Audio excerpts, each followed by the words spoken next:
Assalamualaikum warahmatullahi wabarakatuh. Kami dari kelompok satu ingin mempresentasikan kelompok kami. Berikut adalah anggota kelompok kami dan beserta Ibu dosen pengampu Dr. Anda Bernardin Dwi, Magister Manajemen.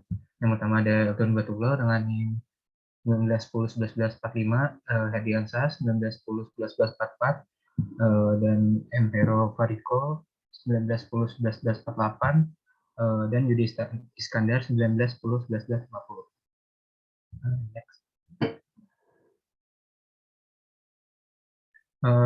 Hasil yang kami presentasikan yaitu Global Market Entry Strategies, Licensing, Investment, and Strategic Alliance. Kemudian lanjut lagi.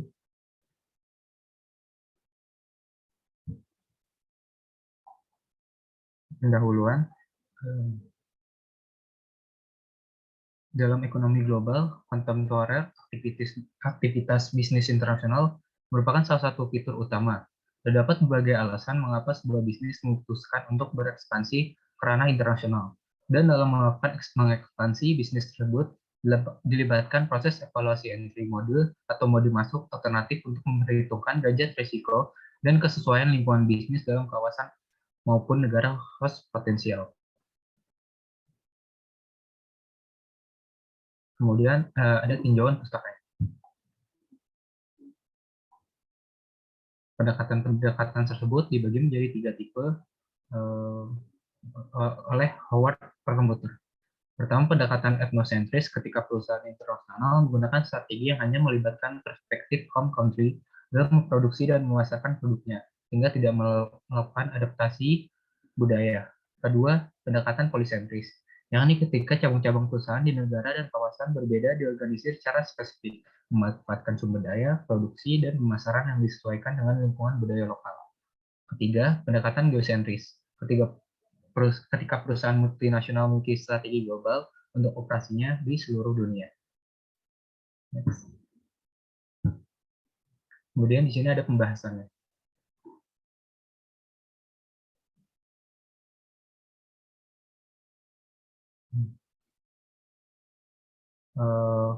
Pemberian lisensi atau licensing adalah pengaturan di mana pemberi lisensi memberikan hak pada pihak lain atau pemegang lisensi untuk menggunakan kekayaan intelektualnya untuk jangka waktu tertentu. Sebagai imbalannya, pemberi lisensi menerima royalti dari pemegang lisensi. Perjanjian tersebut dapat bersifat eksklusif atau non-eksklusif. Next.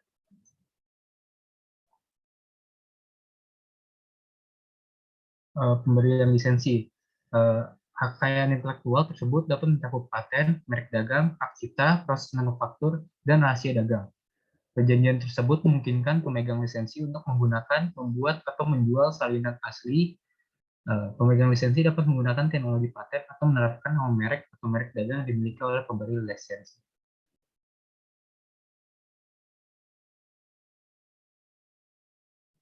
Kemudian di sini ada kontrak manufacturing. Kontrak manufaktur adalah kesepakatan antara dua pihak atau lebih mengenai pelimpahan proses produksi secara massal. Prosesnya berupa mengubah bahan mentah menjadi barang jadi yang memiliki nilai jual untuk mendapatkan keuntungan. Berbagai tahapan pembuatan produk, mulai dari riset hingga proses registrasi produk, dilakukan oleh perusahaan rekanan yang memberikan jasa kontrak manufaktur atau jasa maklum. Kemudian pada akhirnya kepemilikan produk dan brand adalah untuk perusahaan penggunaan jasa kontrak manufaktur. Kemudian contoh nyata kontrak manufaktur untuk sebuah produk ini sering kita temui dalam kehidupan sehari. Karena kemasan sebuah produk yang dituliskan diproduksi oleh, dipasarkan oleh, diproduksi oleh, untuk manufacture by.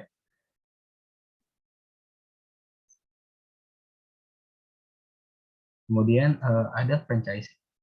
Franchising adalah bisnis saat franchisor atau pemberi waralaba yang dapat berupa badan usaha atau individu yang memberikan hak untuk memanfaatkan dan atau menggunakan hak atas penemuan atau kekayaan intelektual serta ciri khas usaha miliknya kepada pihak lain. Dengan kata lain, penerima waralaba atau franchisee mempunyai hak untuk melakukan usaha menggunakan merek dagang atau nama dagang dan menggunakan sistem bisnisnya. Pemilik produk atau merek waralaba disebut sebagai franchisor, sedangkan pembeli dari merek dinamakan franchise. Contoh merek bisnis franchise terkenal sebagai McDonald's, 7-Eleven, Dunkin' Donuts, Pizza Hut, Circle K, dan banyak lain. Kemudian selanjutnya akan dilanjutkan oleh teman saya. Oke, selanjutnya di sini ada FDI atau Foreign Direct Investment, yaitu sebuah investasi atau penanaman modal yang berasal dari pihak luar negeri atau asing, yang dimana singkatnya pengertian FDI adalah investasi asing atau penanaman modal asing. Umumnya tujuan dilakukannya FDI adalah untuk mendapatkan lasting interest atau kepentingan pribadi, di mana hubungan antara investor asing dan perusahaan terjadi secara jangka panjang serta upaya melihat pengaruh signifikan dari investor terhadap manajemen perusahaan.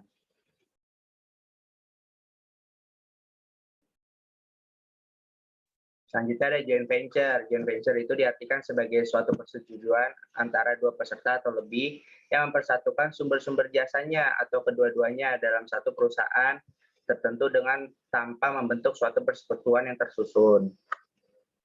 Next. Nah, di sini ada kelebihan dan juga kekurangan dari joint venture. Yang pertama ada kekurangannya. Kekurangannya itu lebih terbuka risiko rahasia akan tersebar dari data perusahaan. Kedua adalah hutang perusahaan menjadi tanggung jawab bersama dan harta-harta tiap perusahaan menjadi jaminannya. Terus tanggung jawab risiko dibagi antar perusahaan yang berlainan. Terus risiko tertipu partner juga lebih besar dan juga membutuhkan koordinasi yang kuat antar perusahaan. Sedangkan kelebihannya yaitu sebagai pembatas risiko, menjadi sumber informasi yang lebih lengkap karena terdapat berbagai networking antar perusahaan. Yang ketiga ada sumber keuangan yang semakin besar. Selain itu joint venture juga lebih memungkinkan beroperasi secara global. Terus kredibilitas joint venture lebih diakui dibandingkan dengan perseorangan. Terus di sini ada contoh-contoh dari joint venture. Yang pertama ada Sharp dan Sony, di mana Sharp dan Sony mengumumkan bahwa mereka telah menandatangani memorandum yang tidak mengikat untuk melakukan sistem kerjasama dalam memproduksi dan menjual panel dan modul LCD yang berukuran besar dari pabrik panel LCD Sharp. Secara hukum, kerjasama ini efektif pada 30 September 2008. Yang kedua ada PT Kimia Farma dan juga Tiga Raksa Perkasa, di mana kedua perusahaan swasta ini berkolaborasi membentuk PT Sari Husada, yang tujuannya dilakukan joint venture ini adalah sendiri untuk meningkatkan permodalan dari kedua belah pihak. Next. Terus di sini ada macam-macam investasi dapat dilakukan melalui dua cara. Yang pertama itu ada equity stake, di mana jika investor memiliki kurang dari 50% saham, itu adalah saham minoritas. Kepemilikan lebih dari setengah saham menjadikan dia mayoritas. Sedangkan ada full ownership, yaitu kepemilikan penuh sesuai dengan namanya, berarti investor memiliki kendali 100% akan perusahaan tersebut. Ini dapat dicapai dengan memulai pengoperasian perusahaan yang baru, yang dikenal sebagai investasi lapangan hijau, atau dengan merger atau akuisisi perusahaan yang sudah ada. Next.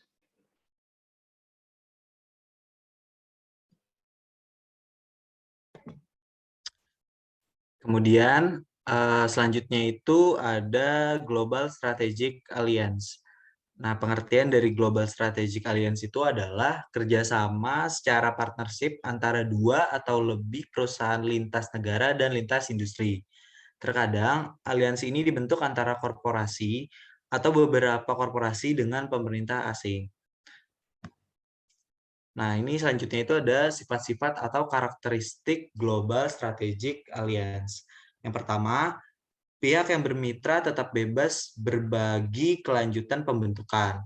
Kemudian yang kedua, pihak yang bermitra berbagi keuntungan dari aliansi itu seperti halnya juga berbagi kendali atas kinerja tugas yang telah ditetapkan. Pihak yang bermitra melakukan kontribusi yang berkelanjutan dalam hal teknologi, produk, dan bidang-bidang strategi kunci lainnya. Nah, selanjutnya ini berbagai faktor penentu sukses dari Global Alliance tadi.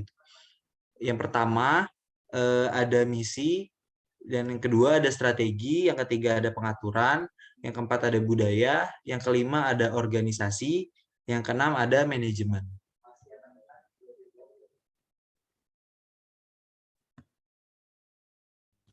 Oke, selanjutnya beralih ke studi kasus yang kelompok kami ambil, yaitu JFM Internasional yang berkaitan tentang joint venture antara GE, General Electric, dan Snecma. Oke, Commercial Fund Mature CFM Internasional merupakan perusahaan joint venture antara divisi mesin jet GE dari Amerika dan perusahaan penerbangan milik pemerintah Prancis, yaitu Snecma. Kedua perusahaan ini Awalnya ini rencana ini dimulai pada tahun 1971 di Paris Air Show antara Gerard Newman sebagai presiden dari GE-nya dan Reni Ravaud sebagai presiden dari pihak SNECMA.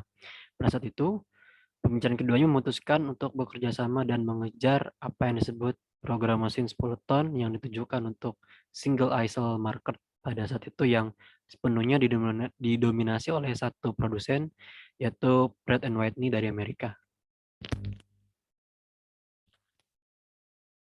Selanjutnya, setelah ini inisiasi yang dilakukan oleh kedua pemilik bisnis tadi, di Paris Air Show mereka langsung membentuk dengan cepat tim kerjanya untuk menentukan dan menguji mesin demonstran pertamanya mereka. GE membawa pengalaman mesin militer dan komersial yang mereka miliki. Sementara pada sisi SNECMA mereka banyak keahlian teknis, sebagian besar tuh fokus di militer. Dan juga mereka memiliki beberapa exposure komersial yang terbatas berkat usaha potongan mereka yang dengan Rolls-Royce di Concorde. Karena itu SNECMA harus membuat departemen penjualan dan departemen dukungan pelanggan dari awal. Dalam perjalanan ini CFM ini walaupun kedua perusahaan ini sama-sama sudah besar, namun itu juga tidaklah mudah. Mereka telah baik menghadapi masalah dengan skala antar kedua negara, hingga juga problematika secara global. Mulai dari terhambatnya penggabungan CFM karena izin dari pemerintah Amerika yang khawatir akan risiko berbagi teknologi antara kedua negara, yaitu Amerika dan Prancis. Hingga pada skala global di tahun 1973 sampai 74, mereka menghadapi akhir dari Perang Vietnam, skandal Watergate mencapai puncaknya pada 73 dan 74. Lalu ada Perang Yom Kippur dimulai pada 1 Oktober di 73 diikuti oleh embargo minyak yang terkenal di tahun itu. Jadi sekitar tahun tersebut itu sudah banyak sekali permasalahan problematika secara global hingga pada akhirnya di awal tahun 1974 selama pertemuan Presiden Richard Nixon dan Presiden Georges Pompidou di Selandia, mereka ini mengizinkan GE dan SNECMA untuk bergerak maju sebagai perusahaan joint venture.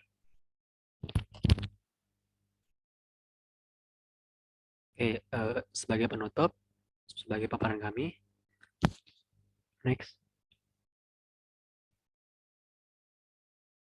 Ada kritik dan saran di mana penentuan entry mode sangat penting dalam menentukan keberhasilan suatu perusahaan dalam berekspansi.